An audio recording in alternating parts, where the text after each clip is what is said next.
ಮುಗಿಯುವುದಿಲ್ಲ. ಅಮ್ಮನನ್ನು ಜಪಿಸುವುದ ಮರೆಯುವುದಿಲ್ಲ. ಮಗನ ವಿನಾ ಅಮ್ಮನಿಗೆ ಲೋಕವೇ ಇಲ್ಲ. ಅವಳ ಮುಖ ನೋಡಿದರೆ ಹಸಿಯುವುದಿಲ್ಲ.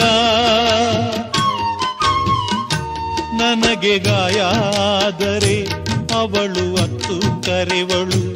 ನನಗೆ ನಗು ಬಂದರೆ ಅವಳು ನೋವ ಮರೆವಳು. ಅವಳಿಗೆ ಕರುಣ ರಾಮಚಾರಿ ಹಾಡುವ ಲಾಲಿ ಹಾಡ ಕೇಳವ್ವ.